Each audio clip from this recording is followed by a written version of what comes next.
Welcome to Writers in Our Midst, number 25, which is a very big number, Erik. It's very impressive. I would like to thank everyone on behalf of the Port Moody Public Library for coming tonight. Tonight's event, as well as all the work that we do at the library here, takes place on the unceded and traditional territory of the Coquitlam First Nation, which lies within the shared territories of the Tsleil-Waututh, Katzie, Musqueam, Coquite, Squamish, and Stolo nations. And I would like to personally thank the Coquitlam First Nation for continuing to live on and care for this land. I think we have a very full evening of authors for tonight, which is very exciting. So I'm going to pass it right over to Erik and to introduce our first author. First off, thank you everyone for coming. Thank you very much to the library and Sadie for hosting us. As she mentioned, this is the 25th Writers in Our Midst. This is the first time that we've ever done something on memoir, creative nonfiction. And from the turnout, it's not going to be the last time we do this subject. So I have 8 guests scheduled for today. So I am not going to talk long. The first guest today is my good friend, Taewon Kook. When COVID was happening and we weren't allowed to go out and see our friends, and Bonnie finally said, okay, you can go like have one friend that you can see at one time at coffee. My friend Ty was the person I had coffee with. He's been working on this piece for a while now. It's, let's say, a difficult piece for him to write. It talks about his grandfather and how his grandfather had to leave North Korea and the effects it had on his mental health and also his family. So presenting first is my friend Ty. So, hello everyone. I had to change the title. The original title was My Grandfather in His Youth because I had to focus on my grandfather. But then my writer friends said that I should focus on myself while honoring my grandfather.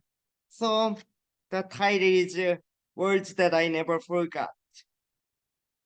My grandfather was an alcoholic.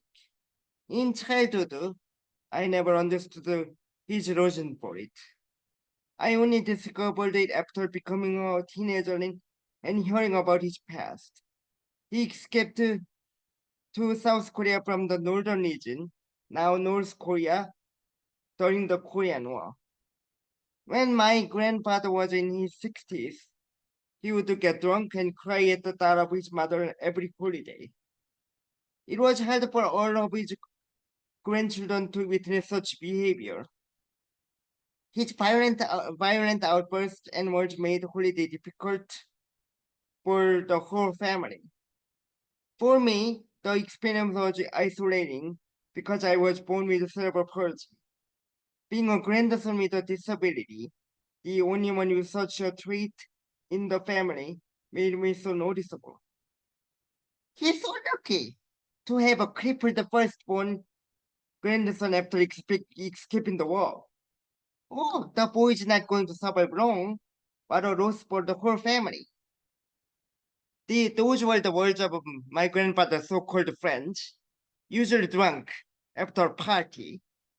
And they look at me on the corner and said to me, I was around 5 to 6 or 7 at the time. So I didn't know what that meant. But as my mind matured, I realized it was such a hateful word, you know? How can you say that to your friend, so-called friend's grandson, you know?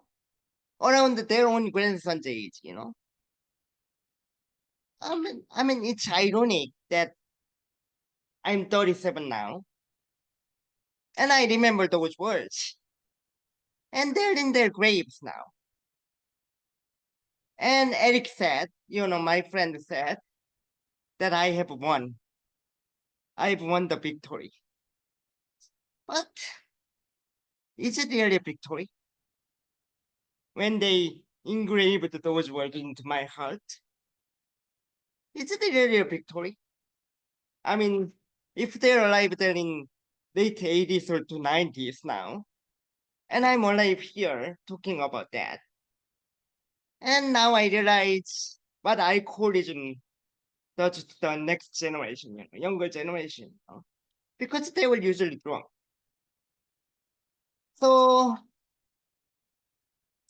but their predictions came true because in the end, alcoholism took my grandfather away from me. In 2014, I was around like 27 to 28, in my last year of Simon Fraser University, my last year. So he was diagnosed with liver cancer, as you can expect. It spread to the rest of his body. He was 80 years old. And my family thought he could stay a little longer. We all thought I could finish the study and go there and see him for the last time. But that was not to be. That was not to be. I didn't see him in his deathbed. He died before could see him last time. So for me, it was like being the destroyed grandson that I am. I mean, because in my culture, not seeing your grandparents or parents in their deathbed is the ultimate act of betrayal. So while I survived those hurtful words, I still remember them. And I think it kind of came true, all because of heavy drinking. I wish he didn't drink so much. I wish I could see him for the last time. Of course, after that, I went to my homeland. After that, after he passed away, after he was dead and buried, and offered him a rice wine in his gravesite, and it it it ended that way. Like I was so sad that in the end I got sick that time. No, I was bedridden, and I honest that my grandfather would take me away because I got pneumonia at the time. And I'm writing about this because I want to make it a victory, a kind of victory, because so many people said I wouldn't make 20, and I'm 37. In 3 years, I'm gonna be 40 years old, and all my friends are here, and even the librarian in this library are my friends, and it's a bittersweet victory. I want to publish this, and one I want to make I made it short because I want to say this word in public. Please forgive me, grandfather. Forgive me. Let's have a drink in heaven when I get goodbye.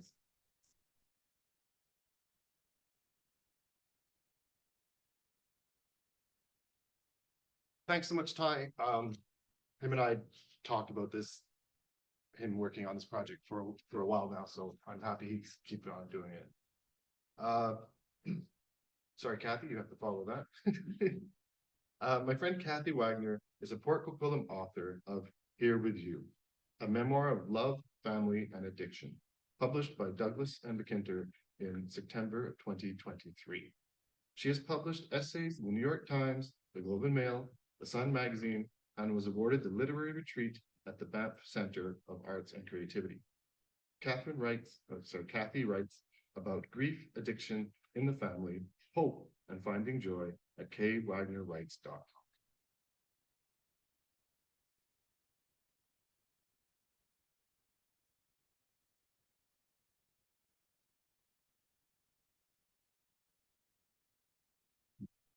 This worked. That is a hard act to follow, but what I really appreciated is how Ty said that you can rewrite stories to make victories. And that's a little bit how I felt when I was writing my story. Here With You is the story of my experiences living through my son's addiction, recovery, relapse, and death, and also how his recovery brought hope and healing to our entire family, impacting generations to come. As you can imagine, there is sensitive subject matters in this book, but dealing with addiction and mental health issues. But the scenes that I'll be reading tonight are joyful memories that I have of spending time with my son when he was 16. When he was 16, I tried to do everything I could to take him away from the drugs that were quickly consuming him. And so I took him to China, where he was studying Kung Fu with Shaolin monks. And I spent the first 5 weeks there studying Tai Chi and meditation. And if everything was going well, the idea was that I would leave him there for 6 months to a year. So the scenes I'm about to read take place about a week after we arrived in China. Fridays were the worst and best part of every week. In the mornings, we had power training, followed by power stretching. I wasn't allowed to miss the power classes, though I could adapt the moves to my abilities. Nobody expected me to do one-handed push-ups like the other students, but Master Lee objected if I started out with my knees down before even attempting push-ups from a proper plank position. Everyone knew I couldn't do the splits or anything like it, but I still needed to rest one foot on the stone windowsill of the old training hall, about chest height to me, and keep my leg as straight as possible while another student pressed firmly on my back, lowering my nose ever closer to my leg until I begged for mercy. I often blinked back tears of pain and embarrassment on Friday mornings, but eventually I learned to breathe through the pain, each breath bringing me closer to the second I could let go. And then I learned to breathe into it, feeling the pain as part of me, observing it, not rushing it, confident that pain was not permanent. Friday afternoons were the crowning jewel of the week, a balm after 5 days of torture. The run up Kunyu Mountain wasn't easy, but it was the last thing we had to do before 2 glorious days of rest. Along with our morning warm-up runs, it was one of the few times we didn't need to stay in our small training groups, so I could spend time with Tristan. On our first Friday there, Tristan and I moved at our own pace. We jogged down the quiet lane, watching magpies watching us, to the base of a huge flight of wide concrete stairs that led to an ancient temple set into the sides of the mountain. Some students were already running up the stairs, then down again, then up. Senior students frog hopped up, feet together, crouching low on each step, then bursting upward to land on the next. Some swung their arms for momentum, but a few held their hands in prayer position as they jumped. Then they descended, hands first, right hand on one step, left hand on the next, legs wide in a bear crawl, repeating the hopping and crawling down, up and down until their masters permitted them to continue the uphill run. I hope Shifu doesn't expect me to do that today, Tristan said, his eyes wide, fascinated by the challenge. I glanced at him and felt suddenly overwhelmed with gratitude that we were here in China together. What had started as a grasping act of desperation to get him away from drugs had become this moment. After all we'd been through, it felt like a miracle to be standing beside him, each of us at peace with the other, with no greater worry than putting one foot in front of the other. Our past struggles held no significance, and my hopes were distant birds in the sky requiring absolutely nothing from me. I was simply enjoying the beauty of a pause with my son before we climbed those stairs together. Up we went, navigating around the frog hoppers and bear crawlers, up towards the entrance of the temple with its bright red doors topped with royal blue trim, sharply contrasted against the pale December sky. Up more stone stairs through the original 12th century temple, past stone plaques and statues worn away by centuries of wind and snow, and shrines that blasted us with brightly painted blues and reds and yellow. Continuing to a rest area lined with stone benches and a walkway to an open pagoda overlooking the valley, we took a few minutes to admire the sweeping view below us. Vast orchards stark in their winter barrenness, a silver river separating the valley bottom from the blue-gray mountain ranges above it, and the Kung Fu Academy, tiny and barely recognizable in the distance. Tristan's Shifu found us there. Up, up, he said sternly to Tristan, pointing to a small pathway leading to narrow stone steps. I'll see you on your way down, I said, smiling, and continued to admire the view. Master Lee had been sitting on a stone bench chatting with another instructor. As Tristan bounded up the stairs 2 at a time, Master Lee approached me, pointing to the stairs and nodding. My face must have shown my exhaustion and distaste at the idea of more stair climbing, but he nodded again and said gently, "Go slow, you be happy." He didn't smile, but his eyes held an uncharacteristic kindness. The stairs were deep and narrow with many loose stones. Nobody was hopping or crawling on these. I relished my aloneness and the silence as I walked to the rhythm of my heartbeat, comforted by the knowledge that Tristan was not alone, that he was part of a group that held him and energized him. Happy in my thoughts, surrounded by evergreens, I listened to the thwap thwap of my feet on the stairs for almost half an hour. Then the sound of people laughing jolted me from my reverie as I rounded the corner to a wide rocky outcrop. A dozen or so students, Tristan among them, were messing around, striking kung fu poses, both serious and silly. "Mom, you got to see this," he said, running toward me, pulling my jacket in the direction of the mountain. He led me through an arched entrance set in the mountain face to a cave that had become a shrine to a hermit monk who meditated there in the early 12th century. Inside, behind a gray brick altar, 9 stone monks were carved into the wall, each one with about 3 feet tall, with a red cape tied in a simple knot at his chest. The soft scarlet fabric set against the hard gray stone made for a startling contrast. An apple, incense, and silk flowers were carefully arranged on a stone altar, along with a value-sized plastic tub of tea light candles and a donation box. These stone monks had been tended to daily for almost 900 years. The idea of such continuity stretched my short-sighted Canadian thinking. Back outside, we found more treasures, a waterfall of mysterious origin and magical properties where people came to pray and be healed, an old well ringed by a 2-foot circle of stone that any animal or child could stumble into and never get out of, and a breathtaking view of impossibly steep mountain faces set within landscapes of blues and greens, silvers and grays, every hue distinct and sparkling as if competing for attention. Standing beside Tristan, both of us silenced by the majesty of the mountains and sky and the miracle of valleys and rivers, our troubles seemed trivial compared to the wonder, power, and grace of the natural world. I imagined that the monk who had meditated here on this view almost a millennium earlier had felt the same magic. For him, it would have been stronger, undiluted by the modern world, amplified by his devotion. And I felt sure it would have illuminated for him, as for me, the sharp edge we're all balanced upon between ego and impermanence. We never talked about drugs. When we'd been in China for 2 weeks and Tristan hadn't asked for Ativan since the flight over, I flushed the remainder down the toilet. By then, he'd gained his appetite back and was sleeping well every night. Color had returned to his cheeks, his acne had cleared up, and his eyes shone brighter, interested, curious, alive. His body was taut with energy, and he laughed easily and often. Outside of our training, our world revolved around food and relaxation. On Saturdays, we'd taxi into Muping and lose ourselves in the street market, vibrant and dirty, where scrawny cats and dogs followed us, hoping for scraps. After eating our fill of egg tarts, dumplings, or crepes from street vendors, we'd go to the supermarket to stock up on water and toilet paper, peanut butter and jam, potato chips, and apples. In the bakery section, we'd add custard buns, mood cakes, and Shanghai bread to our buggy before heading back to our makeshift home, where we'd spend the afternoon reading or watching movies we'd downloaded on our laptops.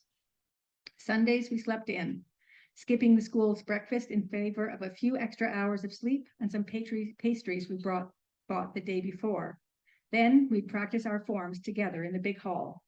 Without Master Lee's disapproving glare, I'd string my Tai Chi steps together and let Tristan be my teacher, laughing at me, encouraging me, correcting my posture. "Oh my God, I'm a doofus. I can't even lift my leg 2 feet without falling over," I chastised myself one afternoon, frustrated by my inability. "You can hold your leg out perfectly straight for ages. I'm too uncoordinated for this." "Don't say that, Mom. It's not easy and you're just learning. I've been practicing martial arts for 10 years already. What do you expect after 2 weeks? You're doing really well," Tristan assured me. "Try again, but tighten your core and then bring your leg up on your in-breath and extend on your out-breath. Don't worry about the height." I tried again, tightening, breathing, lifting, extending, and then losing my balance and falling dramatically to the floor. Tristan laughed. Mom, you forgot to breathe at the end. You were holding your breath. I saw you. He reached his hand out to help me up, pulling me into a warm hug. I was grateful for the many hours we spent together, but rooming with me in a hotel rather than with the other students in the dorms made it difficult for Tristan to make friends. In the early days, he'd spend hours playing with the dog, throwing sticks and giving it snuggles. But as the weeks went by, he relaxed more around others and chose to spend less time with me or the pooch. Rather than practicing forms with me on Sunday, he'd arrange to practice with other students in his class. Instead of sitting with me at dinner, he'd sit at a table where he and his friends ate and laughed at ridiculously juvenile jokes. Does it bother you, Mom? He asked one evening as we walked back to our hotel. You know you're welcome to come eat with us if you want. I'd taken to having my meals with a few older students, 2 French men in their 30s and an American ex-army man in his 40s. They were comfortable enough company. While I felt Tristan's withdrawing keenly, I was happy for him. I wanted to see him settled before I left and enjoyed seeing him finding his place among peers. It felt right for him to step away and reassuring that I could see what he was stepping into. What, and listen to all your bathroom humor and loud chewing? I laughed. I think not. Tristan laughed, put his arm around me, and kissed the top of my toque. Thanks, Mom, he said. We continued through the cold darkness in comfortable silence, my warm heart weaving dreams of happy times ahead.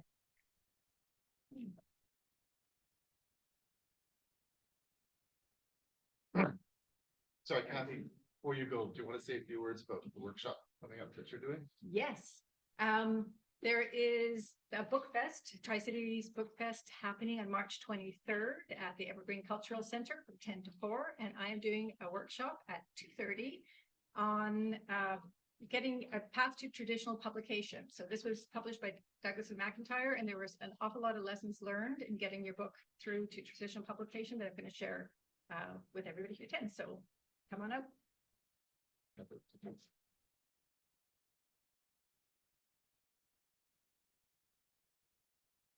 I hope you don't mind, but I'm going to try to subtly plug things as the day goes on. Next up is Bob Cowin. Bob issued oodles of memos and reports as a bureaucrat working at post-secondary education. After a time from Douglas College, he switched to writing creative non-fiction. I met Bob at the Port Moody Writers Group, and he's one of the contributors to New Beginnings, an anthology of local authors that was published in 2019. Since then, Bob's been quite busy because I saw on the Port Moody website or the library's website, that he has 4 books also in the White Pines collection right now, which I can see right there. And I think another one coming. So he's been writing at least a book a year. So keep it up, Bob.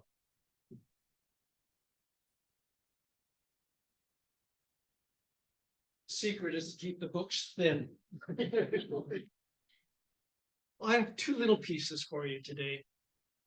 There's sort of a before and after example, and they're what I use as a response to the question that comes up a fair amount of what on earth is creative nonfiction. And the scene that they're based on is from a little book I've just done called Sail Away, Day One on a Tall Ship.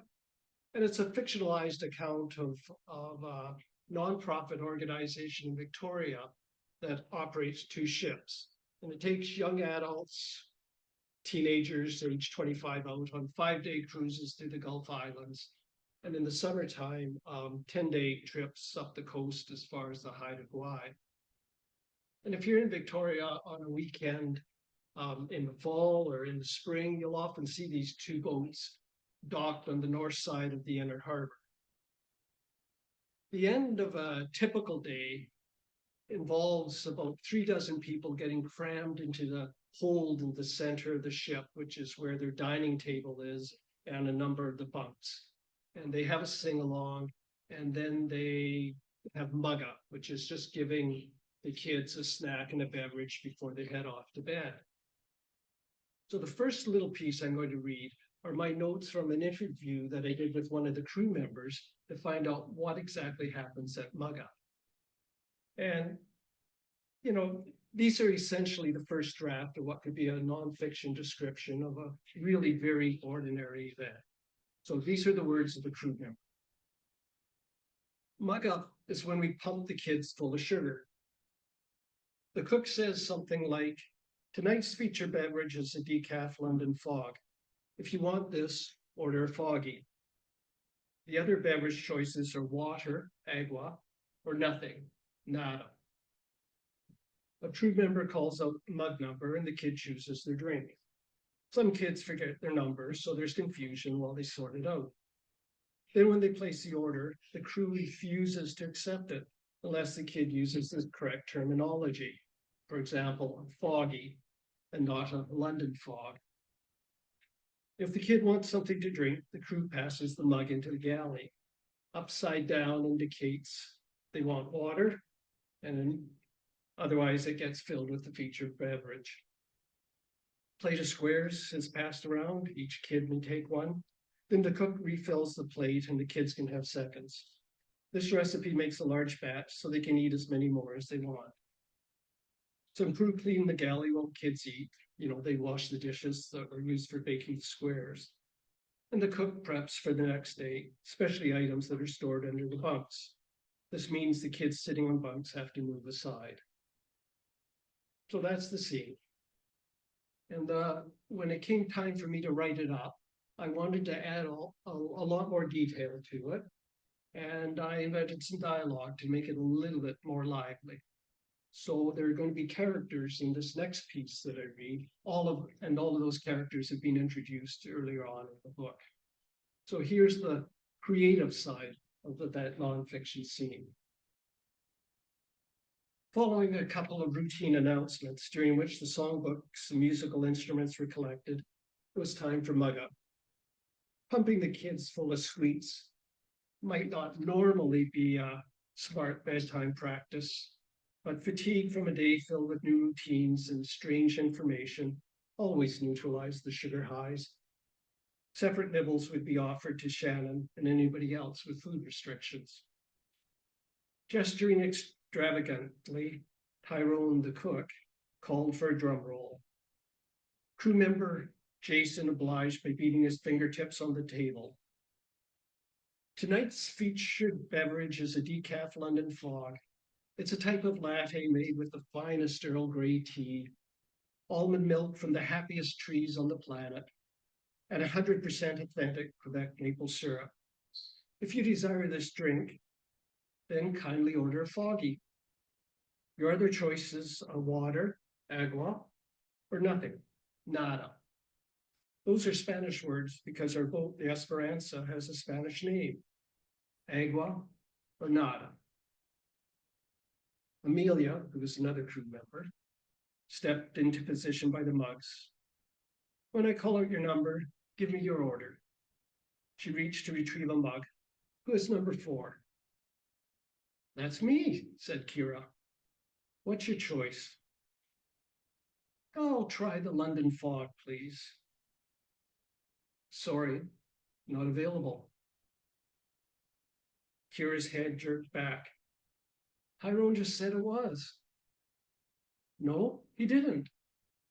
He said you could only make one of 3 specific orders: agua, nada, or foggy.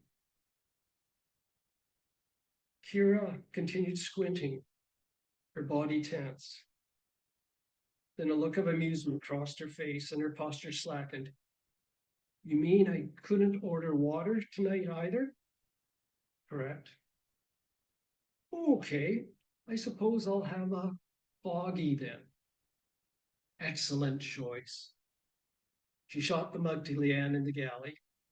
After Tyrone had filled it, Leanne set the beverage on the cutout ledge for whoever was closest to pass it towards Kira. While this was happening, Amelia took the order from mug number 11. She quickly established a comfortable rhythm, turning mugs upside down to indicate water orders and rehanging the mug when a trainee declined to drink. A couple of teams forgot their numbers, but this was normal and she easily sorted things out. I'm breaking out some plates of squares, Leanne announced when the last of the mugs reached its owner. You already know what they are from Jason's anchoring demo.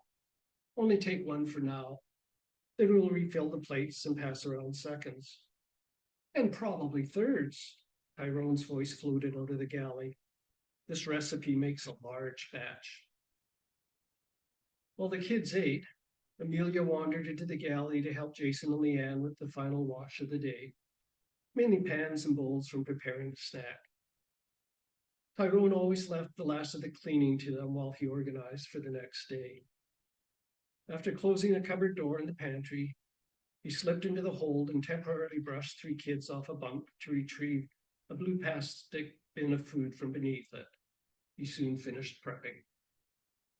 And then they head off to get ready for bed, which is a bit of a challenge because there's only one little sink for every 15 kids. And the toilet is a hand pump thing, but that's another scene. So we'll leave that for another day.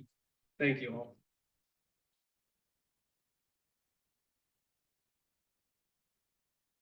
Did you hear that, Carly? Small books.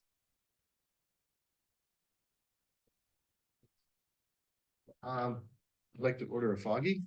We go good right now. What? 4. Quattro. An educator for most of her professional life, Margaret Franz first taught elementary school in Toronto. After returning to BC and raising a family, she began lecturing at public and private post-secondary institutions in the Lower Mainland, finishing up her career on the faculty of the English Language Studies Department in Kwantlen Polytech University in Surrey. Her latest project is her biography/memoir of her late sister Mary, Between Blade and Bullet, the Mary Steinhauser story.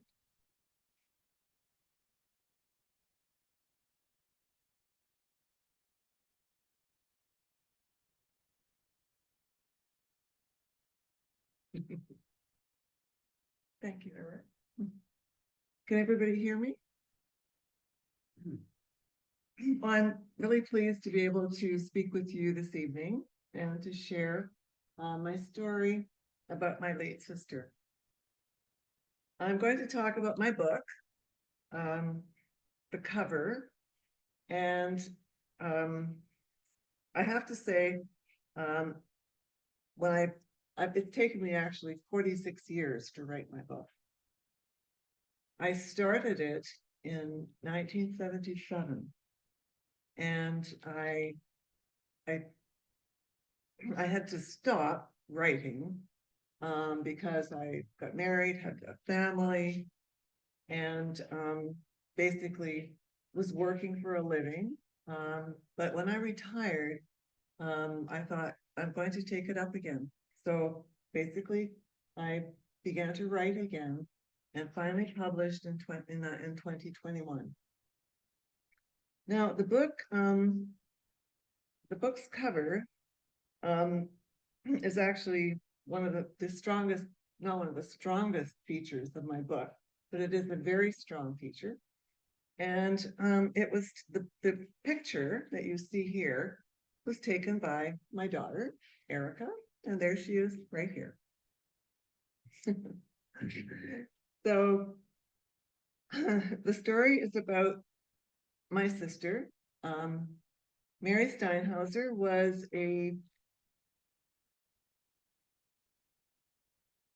Mary Steinhauser is the only peace officer in the history of penal institutions in Canada to willingly offer up her life in the service of her country.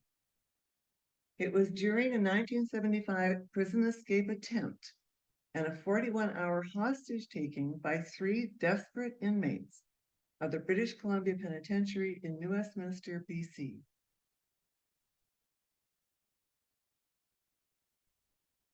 It was there that Mary volunteered to be the principal hostage. For 41 hours, she was held as a human shield, protecting not only the inmates, but the 14 other hostages sequestered in a nearby vault. Her calmness, composure, and bravery throughout the entire hostage taking was noted by the negotiators and penitentiary staff alike. She was killed there, and this is her story. The biography of Mary's life and her tragic death is narrated by me. her younger sister. From Mary's early childhood in rural BC, it charts the evolution of a young nurse from social worker to a symbol for those dedicated to prison reform. Mary's experiences are fascinating reading for any adult interested in local history, law enforcement, mental health awareness, and criminal justice. Her work as a psychiatric nurse in hospitals and institutions across Canada led her to the introduction to prison life, which sparked her fierce determination to improve the inmate experience, prisoner justice, and prison reform.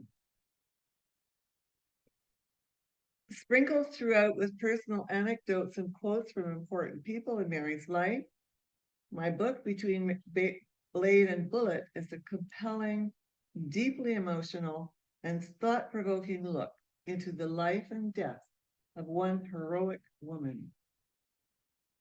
Searchingly honest, it examines how Canadian institutions close down to protect themselves and the consequences of justice for those left on the outside. I'm going to read, the chapter I'm going to read to you from is called 41 Hours. And I start with I have a short poem at the beginning of this chapter. It was entitled Hostage, and it was an unsigned poem that I basically found in Mary's belongings. She was too close to the fire burning in the cell blocks. Steinhauser, classification officer, was devoured in the system. In the secret holes of bureaucracy, 100,000 dusty guides were filed away in her screens. And I begin. The first morning alarm shattered the early stillness in the duplex at 5887 Main Street. It was 7 a.m. on Monday, June the 9th, 1975, and the young woman, with her mass of dark and tangled hair, moved restlessly in her bed. She reached out, groping for the button on the radio alarm clock to quiet the unwelcome sound. Serenity was restored. Sighing, she snuggled more deeply under the blankets. At 7:05 a.m., a second alarm rent the air, provoking an immediate response from the woman, now half awake. She swung her legs out onto the floor, displacing the dozing cat at the end of her bed. "Sorry, Corky," she mumbled, pushing the hair out of her face while making her way to the bathroom, where she spent the next 10 minutes getting ready for work. After a breakfast of black coffee, hard-boiled eggs, and toast, she fed the meowing cat. Pulling on her blue suede jacket, she took one last look in the mirror to check that her makeup was properly applied. On her way out the back door to her parked car, she grabbed her black vinyl briefcase bulging with miscellaneous papers, confidential case files, and dozens of pens, pencils, and erasers. Although the car was still chilly, the day promised to be a warm one. Inserting her key into the starter, she sighed with relief as the engine kicked to life. She backed out into the alley behind the duplex, continuing on for a block, then turned right and eased into the southbound traffic down to Marine Drive. It was 7:25 a.m., and Mary Steinhauser, prison classification officer, was on her way to work at the British Columbia Penitentiary in New Westminster, BC. As she drove, she thought about the week before. Last Friday had been a difficult day. An inmate named Andy Bruce had been in her office for about an hour. He was getting up to leave, and when he said, what if I refuse to go?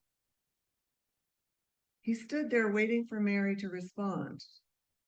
After an awkward silence, Mary replied, well, there's nothing much I can do about it, I guess.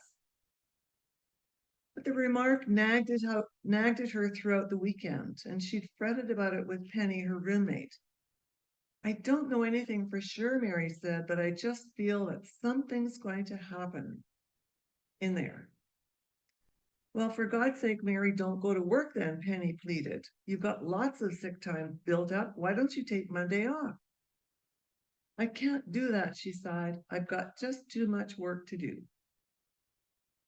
Although Andy hadn't been on Mary's caseload, he'd been working quite closely with her as the secretary of the Community Awareness Group, a group of inmates who, with Mary's guidance, came together to plan, organize, and implement social events at the pen for friends, community leaders, and relatives from the outside. Born in North Vancouver, Andy Bruce, 26 years old, was a lifer. In April 1970, already working as a contract killer, he murdered a dancer, receiving 1 ounce of heroin as payment for the job. In August 1972, he was transferred to the Saskatchewan Penitentiary for disciplinary reasons. While there, he attempted to escape, stabbing one officer and holding another officer as hostage. But Mary was a penitentiary social worker, and Andy's record of offenses wouldn't have concerned her overly much. None of the inmates on her caseload had pasts that were pure or untainted. Her job as a classification officer was to support and help the inmate so that upon release, his future wouldn't resemble his past. In some strange, inexplicable way, Mary felt an affinity for Andy. He seemed to possess some magnetism, a measure of dynamism and energy that many other inmates lacked. Although she knew he was a lifer, she felt he could be particularly useful as a spokesperson for the Indigenous inmate population. In fact, as the current chairman of the Native Brotherhood at the penitentiary, she saw that Andy could potentially be of great value as a role model, a mentor, and even a leader in the Indigenous community, both while finishing out his prison sentence and once he'd been paroled.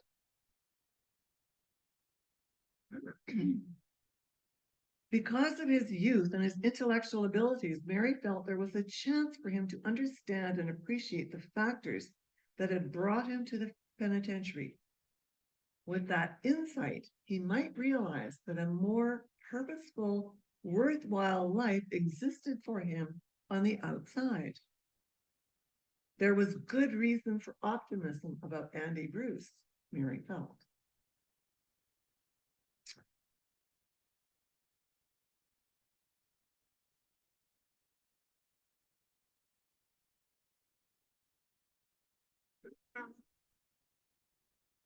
Mary was a dedicated professional, and she took great pride in her work.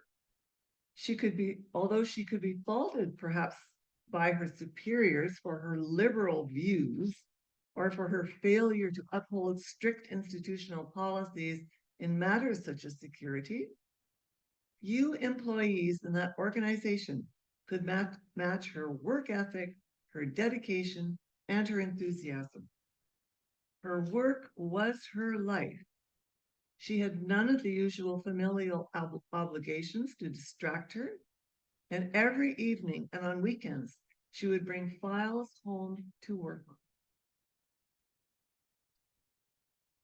She was far too conscientious to take time off without actually being sick, so she brushed off Penny's suggestion that she should take the time off.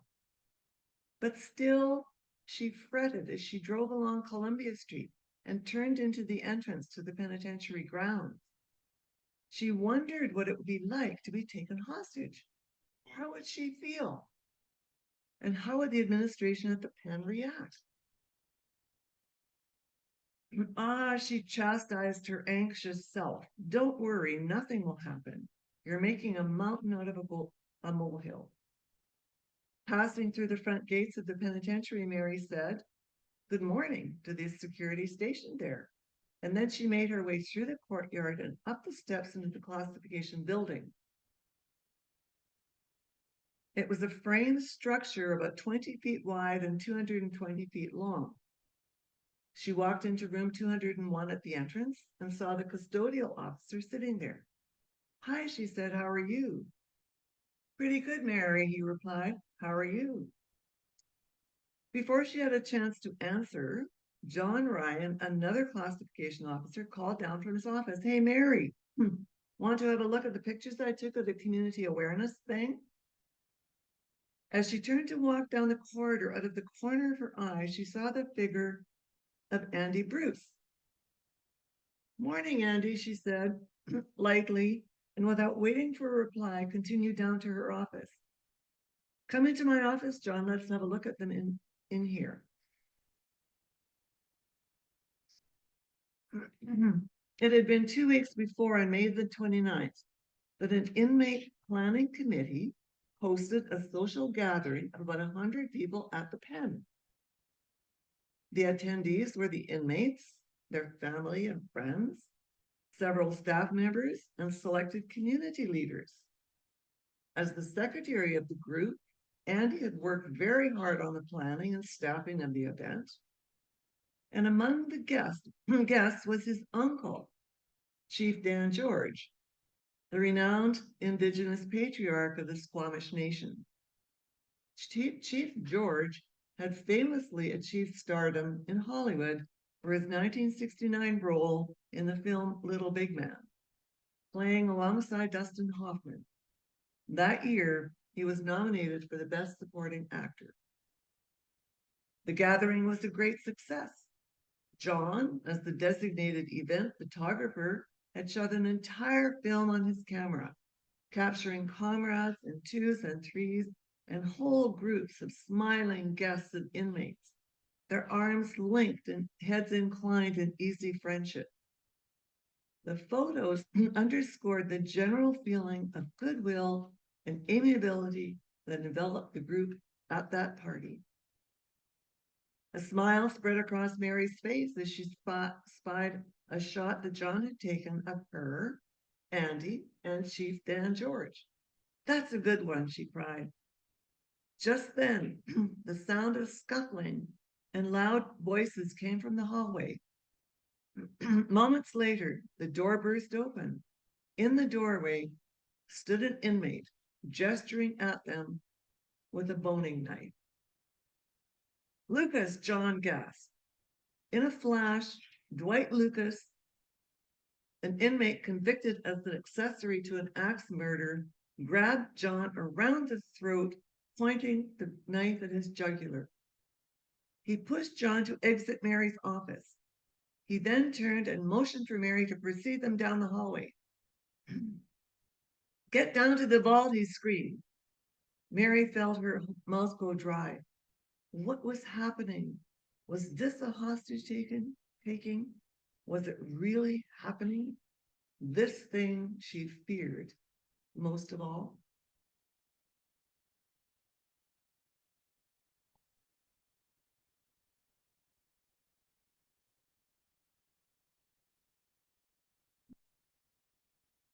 Thank you very much.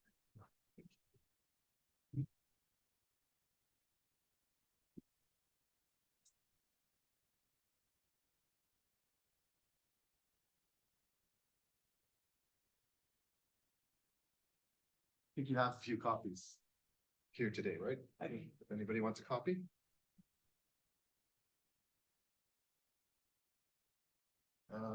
Gregory Robb. I think all us presenters today have to thank Gregory because he brought half the audience. So thank you so much, Greg. Gregory Robb's journey in communication began with music and turned to words with the publication of his first professional story in 1989. Since then, he's published more than 1,200 times in print and online. He is proud to have his first memoir, Trance Science, From Failure to Future, published in the Port Moody Public Library's White Pines collection. Greg continues to learn, grow, teach English, and write his lifelong story of discovery and wonder. We've had him a few times here at Writers in Our Midst, and it's always a pleasure.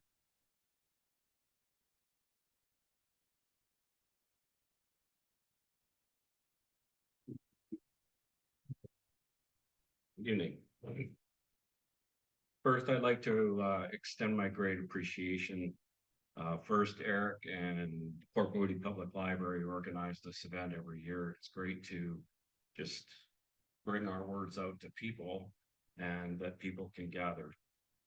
And tonight, I'd also like to welcome a group of Foundation's English students from Langley who have taught me as much as I've taught them. This book began as a very long journal that I wrote in response to the death of my father exactly 10 years ago. Ours was not the best relationship, so his passing sent me into a very surprising form of grief. Not just sadness, but the silencing of many issues that made our life together so much harder. Transience became my therapy and my personal statement of so much that needed to be said. However, I came to believe that the common good of sharing became more important than the personal journey of the book. That's how Memoir is born. Until the age of 10, I guess I was a pretty normal kid. Curious, playful, thoughtful, alive. Elementary school teachers praised my questioning mind, and that's a pretty good thing for a classroom. My early years foretold of a productive and accomplished future. At that tender age, I did not imagine any barriers to my hope. Many decades removed, my mother told me of a conversation between her and Dad. I had been around grade 6 and teachers were sending home positive reports. Apparently, my dad said, "It looks like he's going to be really smart. We'll have to watch him." By watch him, my father meant look for problems. It seems that if you're looking for problems, you'll likely find one. I would never hope to see a parent so suspicious of a bright child. If the child is bright, light the flame that much brighter. Guide him. However, we're all products of our influences. In our formative years, events play a major role in how we perceive, react, and interact with others. It's that simple. The complex of the human condition is so often found in families. For better or worse, our family relations can determine the ups and downs of our lives. All families have victories and problems. All people struggle at times, and those struggles can open or close minds. For those less fortunate, a toxic influence can send them in unhealthy directions. The lucky ones keep themselves open enough to be continually influenced as life progresses, so they keep on growing. Not only that, but life is a lot more fun that way. This insight defines the paths of so many in our families. In this case, my mother was born into a very traditional French family that greatly valued education and achievement.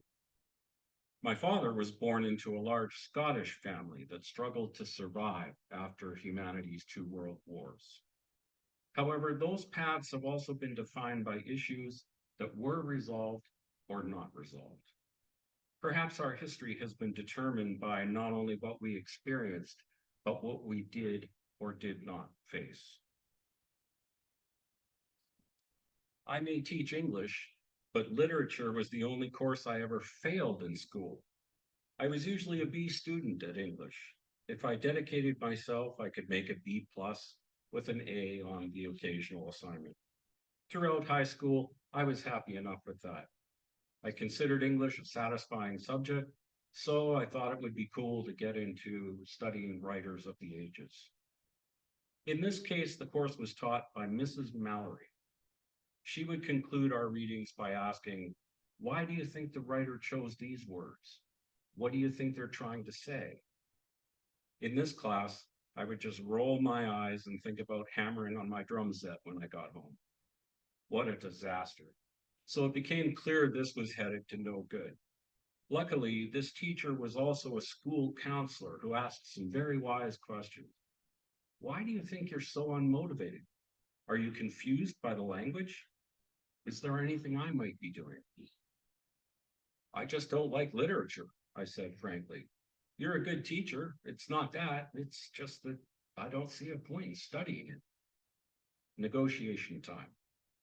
First, I would have to accept the first fail of my life in literature 12. Ouch. I'd have to explain that carefully to mom and dad. However, Mrs. Mallory would be willing to send me to another course for each period. I would need to check with her at the beginning and at the end of each class. Deal. 15 years later, I stood before my own English class for the first time. Ultimately, the study of English succeeds with the engagement of passion, I declared to a group of turned-off teenagers. If you get anything out of this course, it is my hope that you discover your own voice. However, when it comes to writing, you need to have something to say. If you don't, forget it. Go the kids, rolling their eyes towards the sky. Somewhere, Mrs. Mallory is howling. First choices influence future choices through generation. My grandfather, Rob, joined the Canadian Armed Forces in World War I. Grandpa thought his participation would make him a patriot with life experience. He was right, but he was sent to the ugliest fighting on earth, Italy. We're talking about World War I weapons, grenades, rifles with knives on the end, even bare hands. Tragically, all of Grandpa's friends were killed beside him, but the enemy let him go. When Grandpa returned, he suffered extreme poverty, mental illness, and addiction. Grandpa had been too traumatized to just return to Canadian society after the war.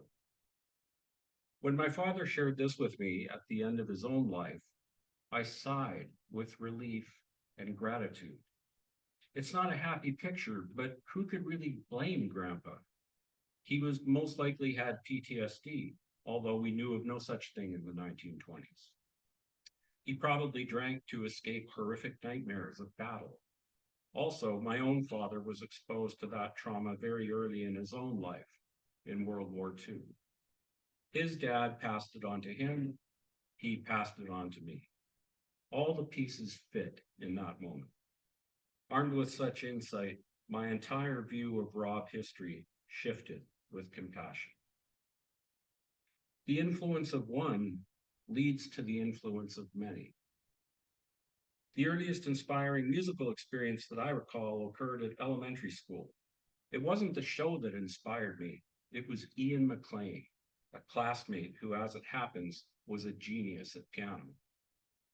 He played a classical solo so beautifully that time stood still. The guy was like grade 5. A similar experience happened again in junior high school when a future friend, Greg Sykes, displayed his piano greatness. Later, it was a dreamy presentation of Tennessee Williams' play, The Glass Menagerie. In each case, the performances pulled me further into the possibilities of the stage, a place to speak your mind in your own language from a privileged position. To the positive, 3 of my greatest influences have been my mom, my music, and my words. She introduced me to piano at 8 years old, and I became a wordsmith in my teens, some of the most troubled years of my life. Mom passed on the positive, Dad passed on the negative. I'm so blessed to have a generally positive outlook on life, so I've navigated the darkness while seeking the light. It really is the best way to go. Besides, turning away from the dark doesn't work. We all own our decisions, and we live with them. An individual's background and upbringing clearly influence those decisions, but they are not what defines our lives. This is why decisions concerning life, love, and career must rest solely on individuals. We are the authors of our lives. I get to write my book, and my decisions are its contents. It's a wonderful thing when an individual has the power and the freedom to choose his own story instead of the one imposed on him by the past. With each new generation, we face a profound choice. Let the past haunt us or move on from it. This book offers one powerful lesson. Memoir is a passport to the writer's identity. It is the open page that begs to be filled with love, pain, passion, and joy.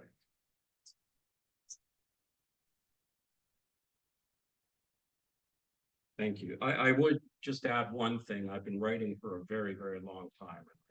I've gone through so many different ways of writing. This thing needed to come out.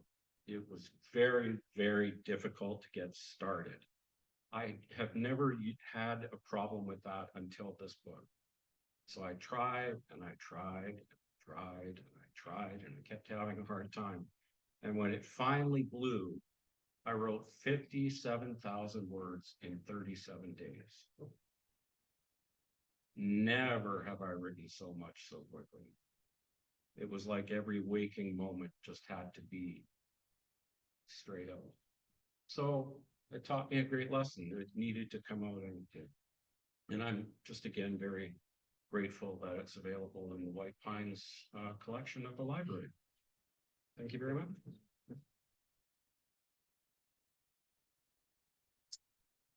Did you once tell me you had a goal of like writing 1 million words? Sorry? Did you once tell me you had a goal of 1 million words? 1 million words? Was that your goal once? Writing 1 million words? How many words? 1 million? 1 million? I'm sorry, I can't hear. Oh, did you once tell me you had a goal of writing 1 million words? No. Oh. It sounded like you were on your way.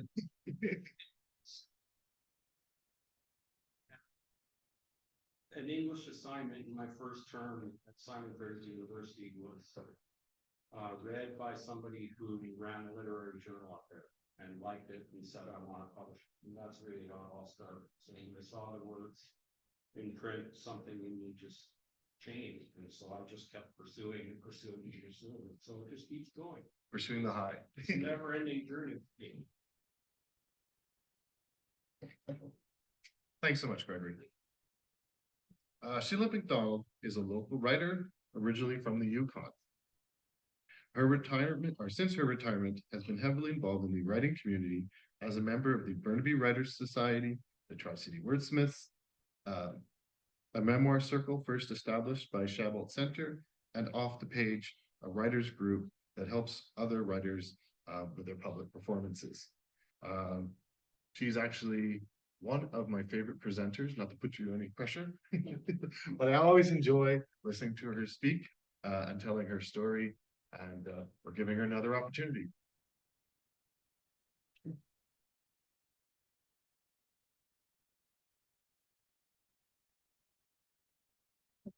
I think Erik's being very kind.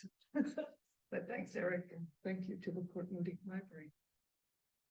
This is a story, just a short story based on a family experience in a little tiny community in the Yukon during the early 1960s. It was pretty primitive, and you get that feeling from this. We started out over the river ice, a full moon in front of us, trusting we'd find safe passage. My parents had accepted an invitation from the Wilkinson family, and since the ferry was in dry dock for the winter, and the bridge had not yet been built, the only way across the river was over the ice, about half a mile away. It was a warm night, one that surprised us during a subarctic winter. Our breath soaked the scarves covering our mouths. Our hair was sticking to our heads, wet from the warmth under toques. It's lovely when a Chinook blows in. When it's balmy like that, your hands and feet stay warm. Off in the distance, we could see the light from a coal oil lantern in the Wilkinson's cabin window. We were following it to reach our destination. The snow crystals on top of the river ice crunched, and we were careful to plant our feet so we didn't slip and fall. My two preteen sisters were taking turns piggybacking me. I was 5 at the time. We were frightened when we first stepped out on the ice. My mother was terrified of the river, and we shared her fear, all of us non-swimmers. The water in the Pelly River is deep, glacial, and the current is very powerful. There was no surety that we would avoid stepping on a fatal crack in the ice. My parents were childhood sweethearts, and at times my father's faith in the path forward fed my mother's. They walked on, my father carrying my brother, then a toddler. Their confidence fed ours. It was rare that we were treated to a meal, so this made the trek special. The only dinner invitations we knew were the ones my parents extended to Father Tongi when he was in town, Bill and Dolly Cashin, who lived next door, and to Swen, a friend who worked for us, and any lonely bachelor in the community. The Wilkinson family had once owned the Pelly farm, sold out, and were now living a somewhat freer, if harsher existence as hunters and trappers. Mrs. Wilkinson was in. She was living and recuperating outside the territory. Her sons Jared and Eddie were said to be great bushmen. Yet Eddie would be surprised by a bear while away at trapping and mauled to death. The Wilkinson daughter, Ethel, lived with her father and her brothers and kept house for them in her mother's absence. She wore bib overalls like her brothers, had chopped off her hair in a somewhat haphazard manner, and wore it in a harsh side part. My sisters were agog. In a territory where men outnumbered the women 2 to 1 at least, we thought she must be peculiar indeed if she had not been snatched up. For her part, she seemed perfectly content to be a spinster in her 40s, and yet she would surprise us by marrying a few short years later. She was a great taxidermist. Dad had fallen in love with ravens, the territorial bird, bright, scrappy, a scavenger, finding food even in the winter, quite a feat. Ethel mounted one of these birds on a small log for us. It would remain in the family until after my mother's death, 8 years ago. My father, ever comfortable in conversation, talked to Mr. Wilkinson about the damned Yukon government and how Prime Minister Diefenbaker was building roads to resources, in other words, mines, and opening up the north. Dad was a Tory. My mother complimented Ethel on her moose roast and asked for the recipe. I remember she could cook and bake the essential homemade bread. The cabin was as neat as Ethel could keep it, with 4 adults batching. Meanwhile, myself and my siblings were like children of the wildwood, painfully shy amongst strangers. But Ethel knew how to break the ice. She climbed down into the cellar and came back with homemade cream soda, kept ice cold in the ever-present permafrost. There was a bottle for each of us, even for my little brother. Pop was an expensive luxury this far up the highway, and the flavor was a new experience. It was the highlight of our trip. After supper and the dishes were cleared away, the Wilkinson men told tales of their adventures in the bush, at Pelly Farm and at Fort Selkirk, an old Hudson Bay trading post where the Pelly and Yukon rivers meet. We sat, mouths open, listening to their adventures. A pleasant evening wore on until it was time to make the journey back home. On went the soggy toques and scarves, sweaty feet pushed back into wet mucklucks, ready to brave the river again. Once again, we felt every crack and creak. We planted our feet carefully, but our parents' confidence led us onward, the light of the winter moon guiding us home. Thank you.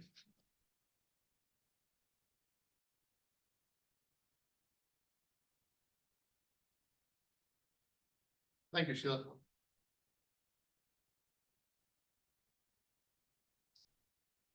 I am lucky enough to have a lot of writers' friends. So usually I'm introducing my friends, but every once in a while, Sadie does me a kindness and introduces me to somebody new. So Ryan Murphy is an award-winning writer and editor who has created engaging content for some of the largest and most trusted brands in the world, including Walt Disney Studios, HBO, and many more. His critically acclaimed short stories and poems have been published in 22 books and have featured on more than 170 radio stations and 60 newspapers and magazines across North America. Ryan's latest book, My Life is a Joke, is available now on Amazon and select retailers.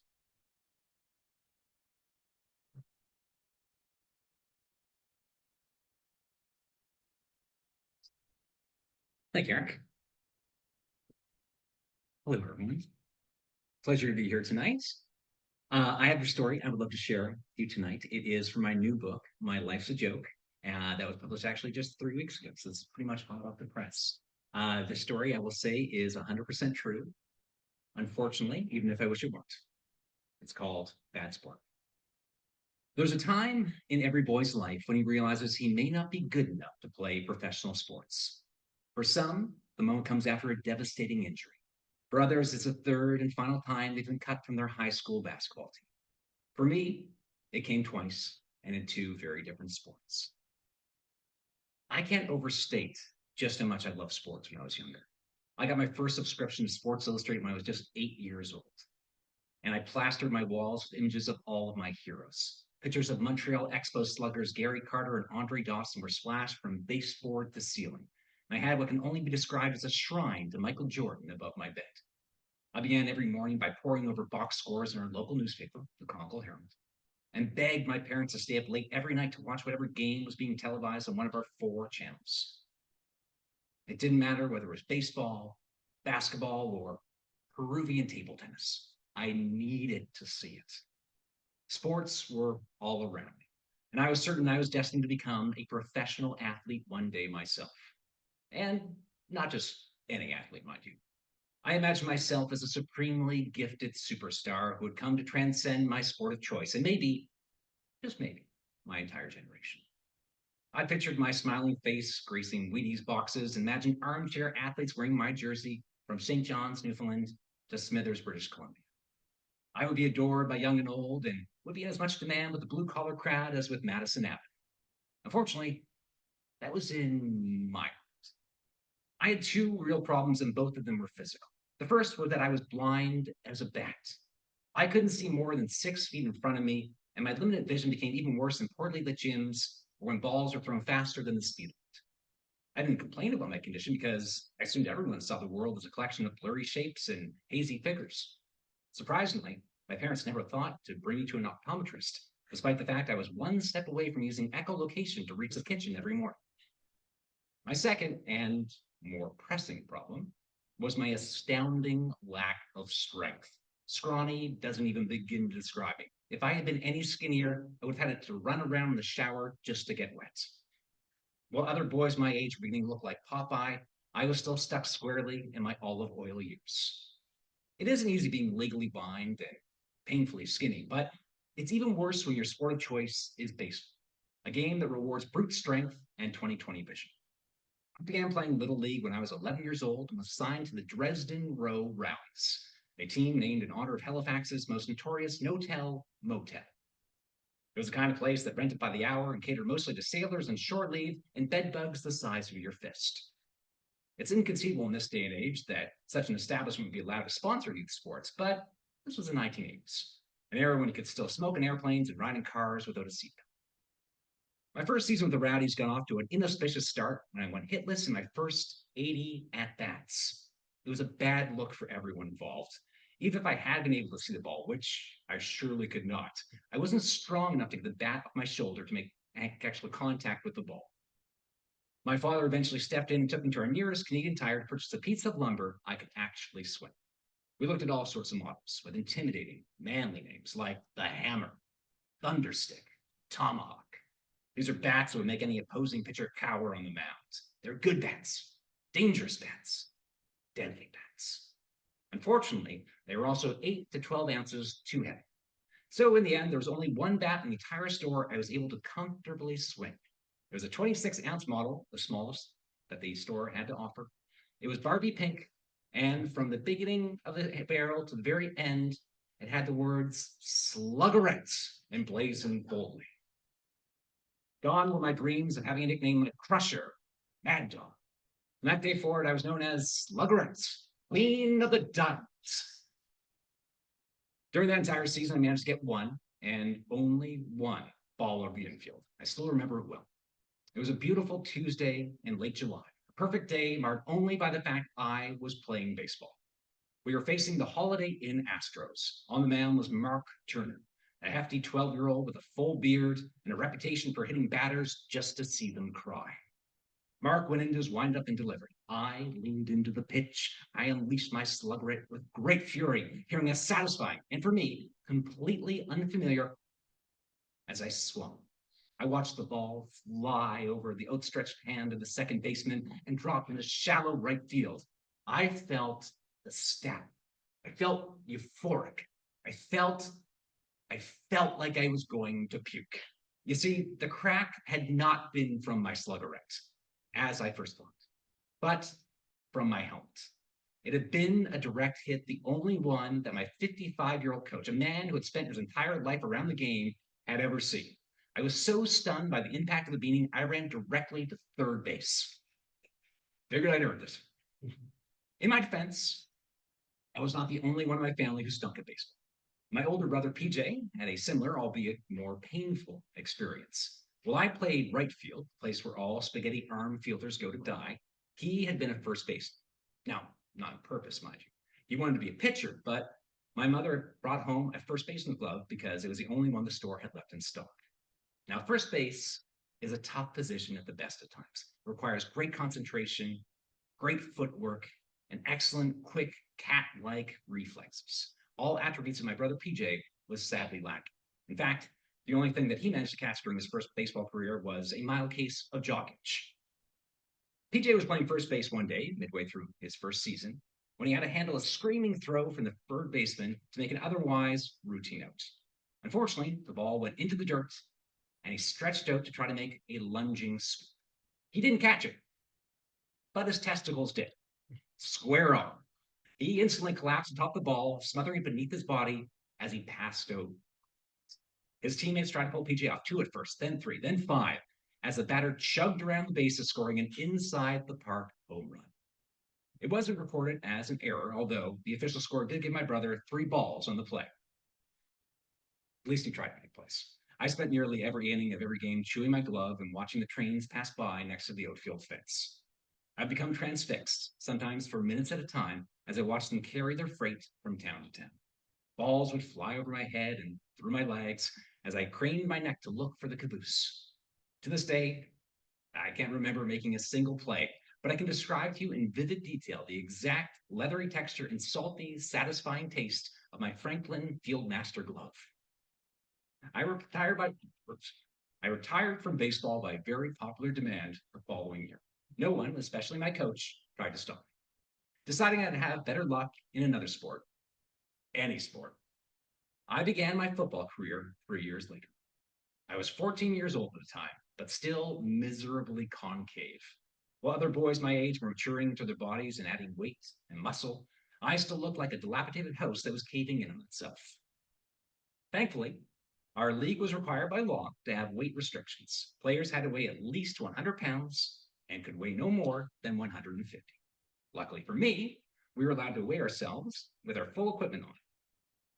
Knowing I wouldn't qualify otherwise, I filled my helmet with 7 heaping handfuls of loose gravel from our practice field and held it behind my back. I stepped onto the scale as my coach looked on. We both watched as the needle just barely reached 97 pounds. Huh, my coach replied, clearly perplexed. That can't be right. Try again. I stepped back on the scale once more, and this time it read 96 pounds. Yeah, close enough. Now came the hard part, finding me a position. After showing an incredible inability to pass, run, or catch, my coach chose to make me an offensive tackle. It was an appropriate choice since the way I played the game was highly offensive to anyone who knew the first thing about football. The number 1 role of an offensive tackle is to protect the quarterback. Most tackles have different means and techniques for keeping their QB safe. Some retreat into the pocket, others aggressively push or pull defenders off the play. My technique was to hope that opposing defensive backs would trip and fall after getting their cleats stuck in my helmet. Sometimes it worked, sometimes it didn't.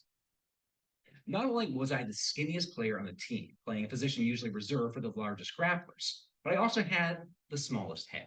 Consequently, I was forced to wear the kicker's helmet, a single barred bucket offering about as much protection as a pin-pricked condom.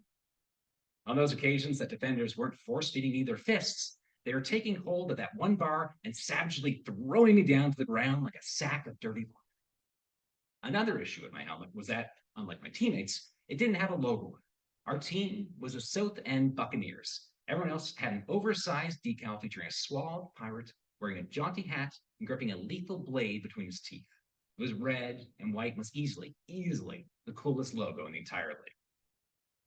I hated the fact that my stark white helmet was so bland, so I took matters into my own hands. I doodled a menacing pirate on the side of my helmet in permanent red marker. It looked amazing. For 5 minutes. Not long after debuting it in our second game of the season, a steady rain began to fall. That permanent red became permanent pink. Totally and unmistakably pink. From a distance, I looked less like a football player and more like a bottle of Pepto-Bismol. My ultimate indignity came in the final match of the season when the opposing team named me their game MVP. Apparently, that's what happens when you let your quarterback get sacked 15 times. Not coincidentally, it was also the final game of my abbreviated football career. Since then, I've come to realize that not everyone is meant to be an athlete. Some of us are meant to be spectators. Some of us are meant to be writers. And some of us are just meant to chew our gloves and watch as the trains pass by. Thank you.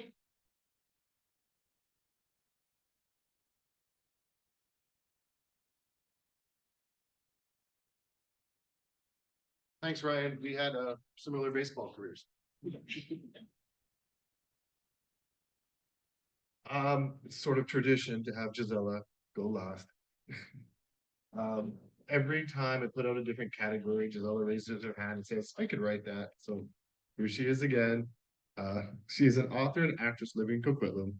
She's the author of numerous short stories and children's stories, poems, and 9 recent fiction novels. I'll keep it quick. Gisela's a good friend, and we got 10 minutes before they kick us out of the library.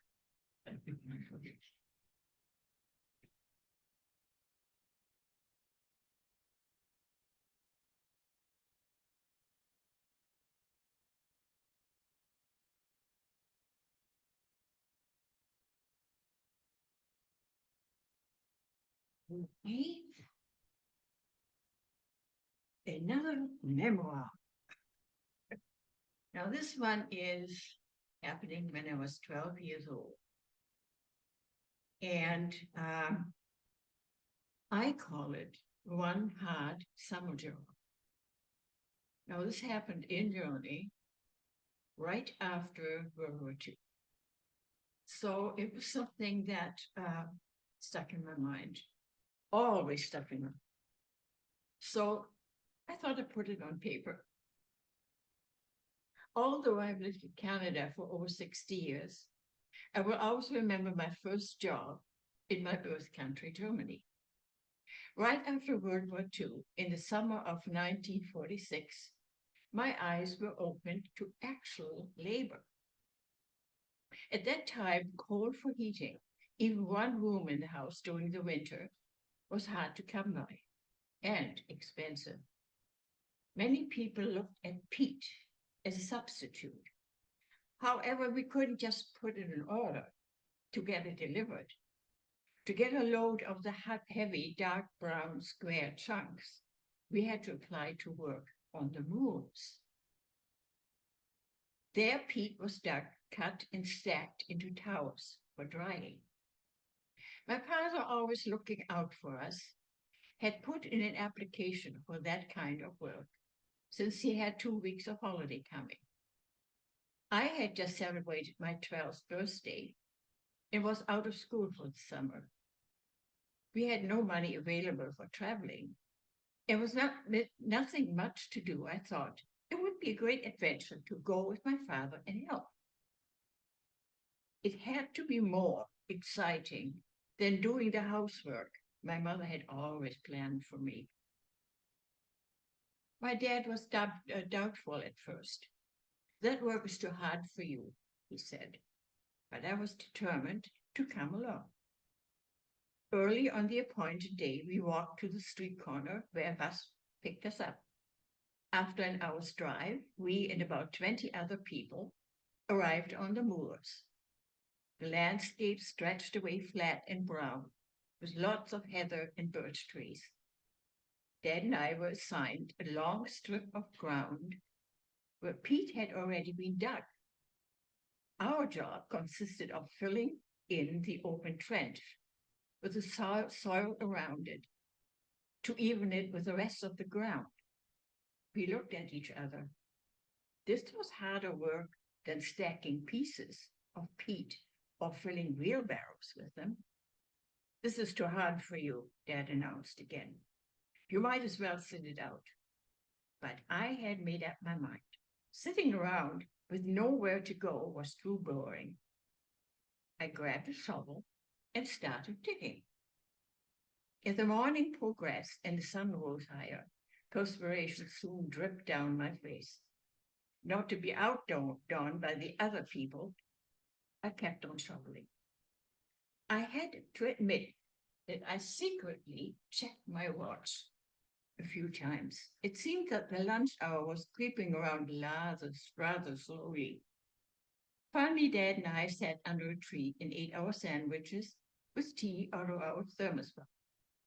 For some reason, they tasted a lot better than at home. After an hour of rest, we continued with our work. At the end of the day, I was sure I had acquired a new set of arm muscles. Since I got sunburn as well, I think my father expected that I would opt out of continuing for the remaining 4 days. But I felt duty-bound to go on. After all, I was the only kid working there and got patted on the head a lot. Besides, this was something I could write about for the inevitable essay at the beginning of school. What did you do in the summer holidays? For the rest of the days, digging and shoveling didn't seem so hard anymore, although I had to wear gloves because of blisters forming in my hands. During breaks, we chatted with some of the other people and made some new friends. By the end of the week, I had the best suntan I've ever had, a swollen foot from a wasp sting, and a great sense of accomplishment. When a load of peat arrived in the fall, Dad and I stacked the pieces neatly in the basement. I couldn't suppress a proud feeling that I had contributed something to the family. Mind you, it was the hardest summer job that I've ever had.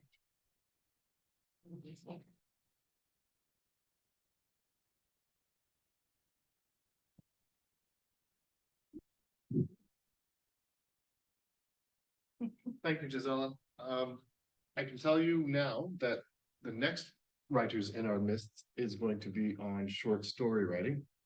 And I'm sure Gisela is going to raise her hand. I think we cut it just in the nick of time. So thank you so much, everyone, for attending. I know quite a few of the authors brought their books. We might have to sell it on the other side of the gate, but happy to stay and chat.